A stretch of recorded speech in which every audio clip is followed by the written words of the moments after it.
దినపత్రికలో జరిగినటువంటి ఉన్నతమైనటువంటి ఉద్యోగాల్లో ఎంత మోసం జరిగిందో చెప్పడానికి ప్రధానమైనటువంటి ఉదాహరణ.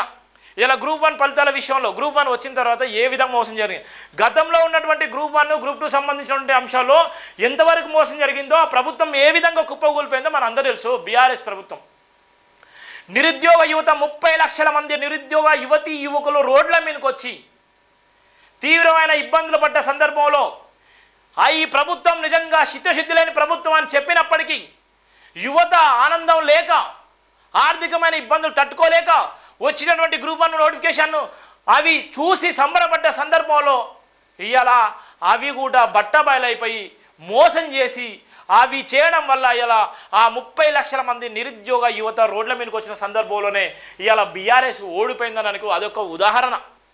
ఇవాళ ఉన్నటువంటి ఏదైతే కాంగ్రెస్ వచ్చిన తర్వాత ఎలాంటి ఇబ్బందులు లేవు, అన్నీ స్పష్టంగా చేస్తున్నామని చెప్పినటువంటి సందర్భంలో ఇక్కడ ఉన్నత ఉద్యోగాల్లో ఊహించిందే జరిగిందా అనేటువంటి ప్రధానంగా రాసినటువంటి వార్త. మరి ఐఏఎస్ ఆఫీసర్లు ఏ విధంగా డాక్టర్ బరిగల శివ ప్రధానంగా అందుకోసమే చెప్తున్నాను, అలుపెరిగని పోరాటం చేసేటువంటి సందర్భంలో ఇబ్బందులు తట్టుకొని నిలబడినటువంటి సందర్భంలో రాసినటువంటి ప్రధాన వార్త.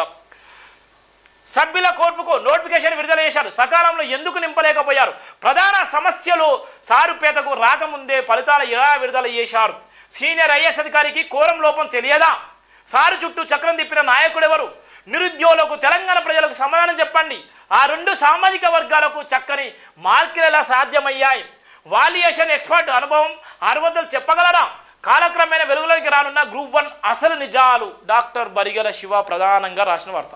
ఇక్కడ సమాధానం చెప్పాలి ఇలా సీఎం గారు కానీ, ఇలా ఉన్నటువంటి గ్రూప్ 1 ఫలితాలు విడుదల చేసినటువంటి అధికారులు కానీ, ఇవాళ వాళ్ళందరికీ ఏదైతే సుప్రీంకోర్టు హైకోర్టులో ఉన్నటువంటి మేధావులు కానీ ఎవరైనా కానీ తెలంగాణ సమాజం గుర్తించుకోవాలి.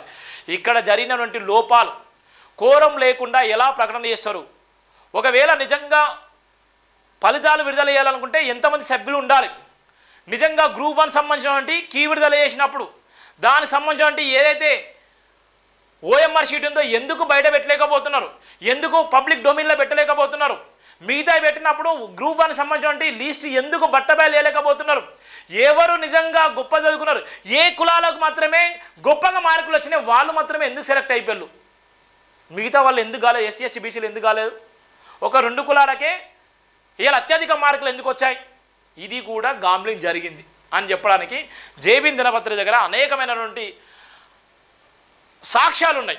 ఈ సాక్ష్యాలు ఇలా అందరికీ తెలియదు. నిరుద్యోగుల అనుమానాలకు తావు లేనప్పుడు ఆధారాలు ఎందుకు దాస్తున్నారు సారు, సమాధానం చెప్పండి సార్ అనేటువంటిది ప్రధాన వార్త. గ్రూప్ 1 ఫలితాల్లో నిజాయితీని నివృత్తిపరచండి, తెలంగాణ రాష్ట్ర ఇటీవల విడుదలైన గ్రూప్ 1 ఫలితాలు ఎలాంటి చిన్న లోపం జరగడానికి ఆస్కారమే లేదని టీజీపీఎస్ చైర్మన్ సీనియర్ ఐఏఎస్ అధికారి బుర్రా వెంకటేశం బహిరంగ పత్రికా ప్రకటన విడుదల చేయాలని డాక్టర్ బరిగల శివ డిమాండ్ చేశారు. గ్రూప్ 2 ఫలితాలు వెలువడగా ఫలితాలతో పాటు ఓఎంఆర్ షీటు ఆధారాలు వెబ్సైట్లో పొందుపరిచి నిజాయితీని పరించినప్పుడు గ్రూప్ 1 ఫలితాలు విడుదల అవ్వగా ఫలితాలకు అనుగుణంగా ఆధారాలు వెబ్సైట్లో ఎందుకు పొందుపరచలేకపోతున్నారని ప్రశ్నించారు. నిరుద్యోగుల అనుమానాలకు తావే లేనప్పుడు ఆధార ధ్యానంలో మతలాభం ఏంటంటూ ప్రశ్నించారు.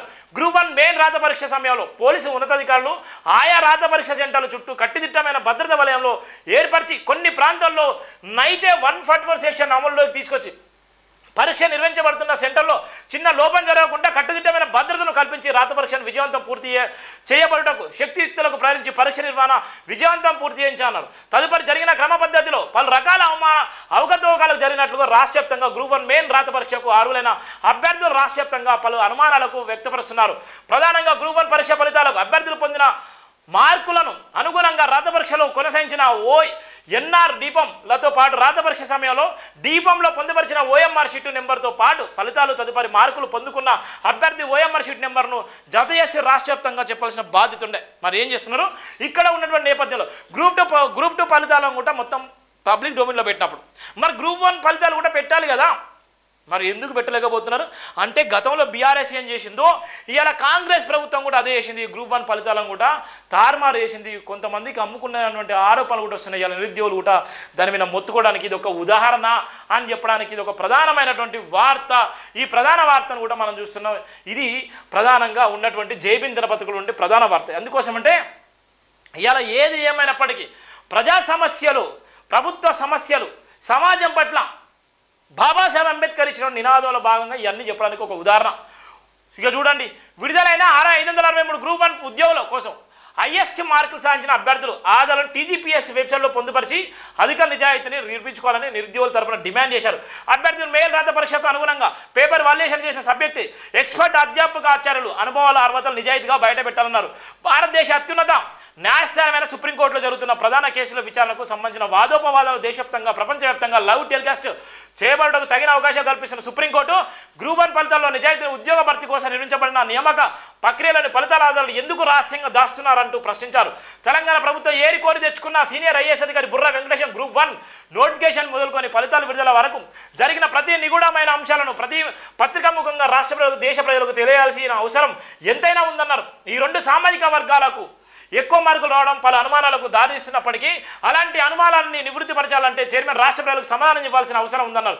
గ్రూప్ 1 ఫలితాలు మొత్తం అభ్యర్థులు రాత పరీక్షలో ఉపయోగించినట్టు ఓఎంఆర్ చుట్టూ తిరుగుతున్నప్పుడు డీఫామ్లో లిఖించబడిన ఓఎంఆర్ షీటు నంబర్ను ఫలితాలు పొందిన ఓఎంఆర్ షీటు అభ్యర్థి హాల్ టికెట్ నెంబర్కు సమానంగా ఉన్నాయా లేదా అనేది ప్రధానమైనటువంటి అనుమానం. నిరుద్యోగులు అడుగుతున్నారని 563 గ్రూప్ 1 పోస్టులకు గాను రాష్ట్రవ్యాప్తంగా 9 జూన్ 2024 నిర్వహించబడిన ప్రిలిమినరీ రాత పరీక్షకు 31,342 అభ్యర్థులు ఉత్తీర్ణత సాధించి మెయిన్ రాత పరీక్షకు అర్హత సాధించారన్నారు. మెయిన్ రాత పరీక్ష అక్టోబర్ 21 నుండి 27 వరకు నిర్వహించబడగా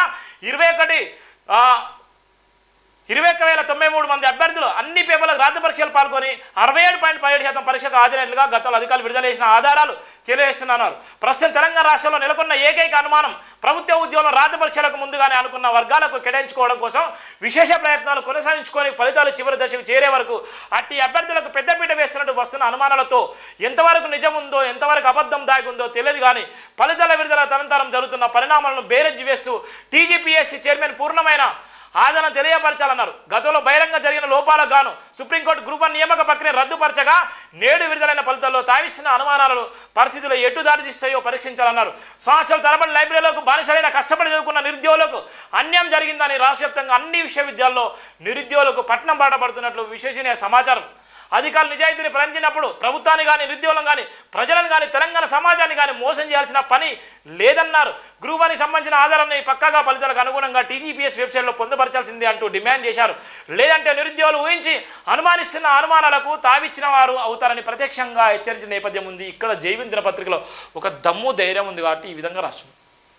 అక్కడ ఉన్నటువంటి సందర్భం ఏ విధంగా అయితే మోసం జరిగిందో, ఏ విధంగా అయితే బీఆర్ఎస్ గ్రూప్ 1 ఫలితాల విషయంలో ఏ విధంగా అయితే అన్యాయం చేసిందో ఇప్పుడు కూడా కాంగ్రెస్ కూడా అదే చేయడానికి అనేకమైనటువంటి అనుమానాలు ఉన్నాయి, అనేకమైనటువంటి ఆధారాలు ఉన్నాయి. దానికి సాక్ష్యమే ఇవాళ ఉన్నటువంటి ఉన్నత ఉద్యోగాల్లో ఊహించిందే జరిగిందన్నటువంటి ప్రధాన వార్త కూడా జైమిన్ దినపత్రిక రాసిందన్నటువంటి ప్రధాన వార్త కూడా మీకు చెప్తున్నాను.